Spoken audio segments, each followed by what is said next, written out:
નમસ્કાર દર્શક મિત્રો, મધ્ય ગુજરાત 24/7 ન્યૂઝમાં હું રાજેન્દ્ર ગોસ્વામી આપનું સ્વાગત કરું છું। વાત કરીએ વડોદરાની અને વાત કરીએ સંસ્કારી નગરીની। સંસ્કારી નગરીની વાત કરીએ તો પાલિકાની ખાસ વાત કરવામાં આવે તો પાલિકામાં નીત નવા કૌભાંડો દિન પ્રતિદિન સામે આવતા જઈ રહ્યા છે। વડોદરામાં એવું જ એક આવાસ યોજનાનું મસ્ત મોટું કૌભાંડ અત્યારે અમારી માહિતીમાં આવ્યું છે અને એ માહિતી જે અમને મળી રહી છે તે કોંગ્રેસના આગેવાન હેરી વોર્ડ દ્વારા અમને માહિતી મળી છે કે આ જે સૌથી મોટું કૌભાંડ છે આ ગરીબ માણસોને કેવી રીતે લૂંટવામાં આવે છે।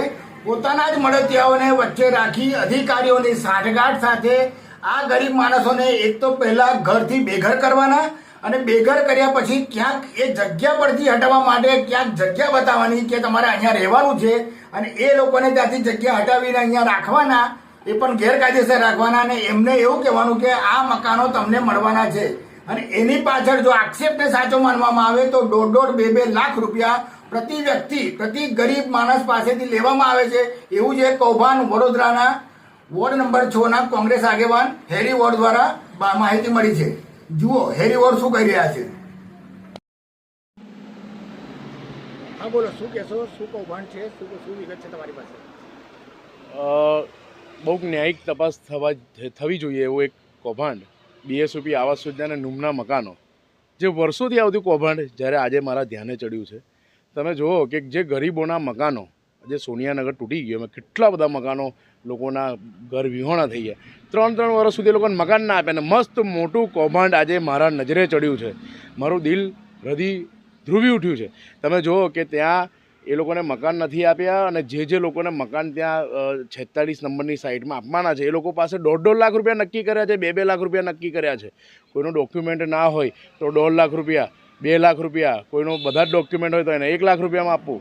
એટલે અધિકારી અને કોઈક પપ્પુ નામનો વ્યક્તિ આ કૌભાંડ ચલાવી રહ્યો છે। લોકો પાસેથી લાખ રૂપિયા, 1.5 લાખ રૂપિયા, 1,80,000, 2 લાખ રૂપિયા લઈ અને મસ્ત મોટું કૌભાંડ આચર્યું છે। એને વુડાની અંદર કોઈને પણ મકાન લેવું હોય તો એ મકાન હલાવે છે, પ્લસ આની જોડે કેટલા બધા અધિકારીઓ પણ સંડોવાયેલા છે।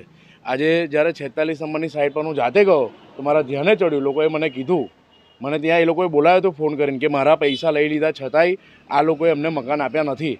મારો વિસ્તાર લાગે છે વોર્ડ નંબર 4, એટલે હું ત્યાં ગયો, મેં પૂછ્યું કે તમને મકાન કોને આપ્યા હતા? કે મારા સોનિયાનગર અમારા મકાન હતા, તૂટી ગયા, પણ આજ દિન સુધી અમને મકાન ના મળ્યું।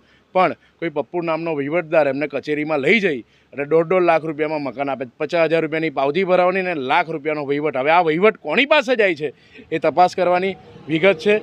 દિન બે દિવસની અંદર હું આખું આ જે કૌભાંડ છે એ બહાર કાઢી જે પણ અધિકારી હશે એનું નામ વડોદરા શહેરની જનતાની સામે આપીશ અને કાલી પોતીશ। આજે પપ્પુ છે એ કઈ જ્ઞાતિનો છે અને એનો કોઈ મળતો છે?